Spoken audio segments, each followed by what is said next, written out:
উপজেলা গলাচিপা। আমার বিদ্যালয়ের নাম শৃঙ্খলা অগ্রণী অনুমতিপ্রাপ্ত বেসরকারি বিদ্যালয় প্রাথমিক বিদ্যালয়। আমি ওই বিদ্যালয়ের প্রধান শিক্ষক। এবং আপনাদের অনুদান আছে না বিদ্যালয়, সেটা বলেন। আমরা 1 টাকাও কোনো বেতন পাই না। এই 1.5 যুগ পর্যন্ত আমরা বিনা বেতনে চাকরি করছি। আমরা এই জায়গাটাই বৈষম্য।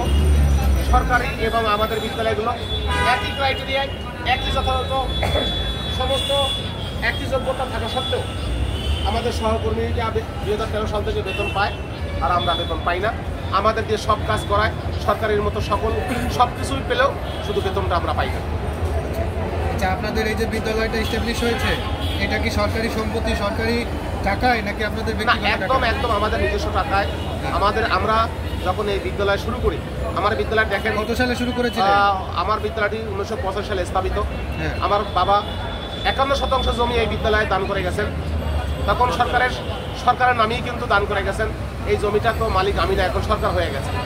আমি এই জমিটা সরকারের নামে যখন আমি রেজিস্ট্রি করি, আমার বাবা দিয়েছিল, তখন থেকে এই জমিটা সরকারের নামে এবং স্কুলের নামে। এবং আমার এই বিদ্যালয়ের পিছনে প্রতি বছর লক্ষ লক্ষ টাকা খরচ করে আমি নিঃস্ব হয়ে গেছি। কারণ আমার পরিবারের যে টাকা পয়সা, কারণ নিজস্ব অনুদানে এই বিদ্যালয়গুলো চলমান রেখেছি। কারণ সরকারের কাছ থেকে আমরা 1 টাকাও সুযোগ সুবিধা পাইনি। যার কারণে আমার যে জীবন যৌবনের মূল্যবান সময়গুলোও কিন্তু এই বিদ্যালয়ের পিছনে ব্যয় করেছি। আমাদের কিন্তু অনেকেরই এখন সরকারি চাকরির বয়স নেই, এখন প্রায় বয়স শেষ। এখন আমার এই বিদ্যালয়ের পিছনে আমরা যে জীবনের যে গুরুত্বপূর্ণ মুহূর্তগুলো ব্যয় করে এসেছি, এই জীবনটাও কিন্তু ফিরে পাওয়া সম্ভব না।